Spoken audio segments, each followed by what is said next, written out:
ఇక్కడే ఉండు. నీకోసం మాధవ్ వాళ్ళకి ఫోన్ చేసి ఎక్కడున్నారో అడుగుతాను. నువ్వు కూడా వస్తావని చెప్తాను. అవసరం లేదు లేవదినా.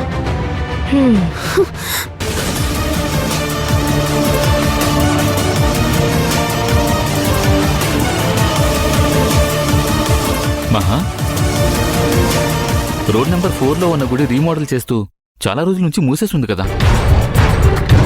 మనం వెళ్ళినప్పుడు కూడా తెరవడానికి సమయం పడుతుందని ధర్మకర్తలు చెప్పారు కదా.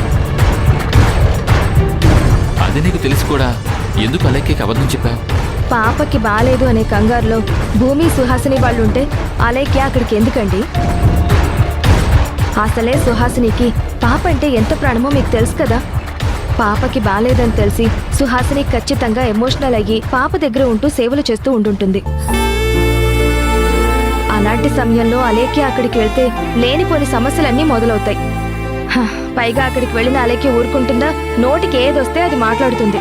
అప్పుడు వాళ్ళ మనసులు నొచ్చుకుంటాయి. ఇలాంటి వాళ్ళని ఎంత దూరం పెడితే అంత మంచిది. అందుకే అబద్ధం చెప్పాను. పర్వాలేదే, ఈ మధ్య నువ్వు కూడా అబద్ధాలు నేర్చుకుంటున్నావు.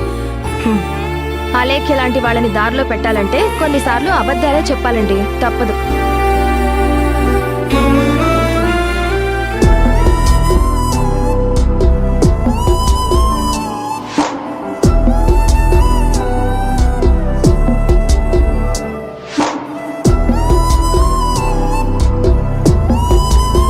కళ్ళ ముందే కన్నబిడ్డ ఉన్నా కూడా గుర్తుపట్టలేని గుడ్డివాడినైపోయానమ్మా. నా రక్తం నా దగ్గరగా ఉంది. ఏదో తెలియని బంధం నా కళ్ళ ముందు తిరుగుతుందని నా మనసు నాకు చెప్పిన అర్థం చేసుకోలేని మూర్ఖుణ్ణైపోయానమ్మా.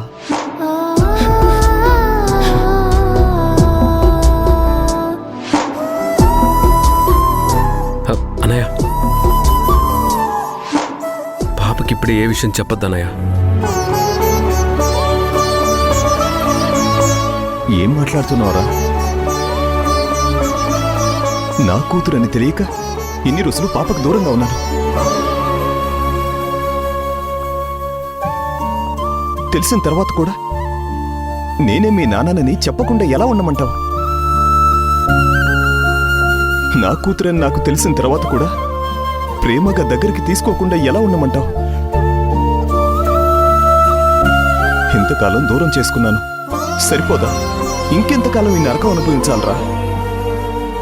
అది కాదన్నయ్య, మన పరిస్థితులు మన బాధలు అర్థం చేసుకునే వయసు కాత్తంది.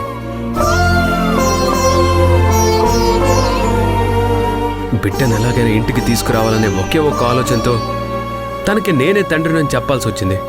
తను అదే నమ్మింది. మేమిద్దరం అమ్మా నాన్నలు అనుకొని తన సంతోషమైన బాధనైనా మాతో చెప్పుకుంటుంది.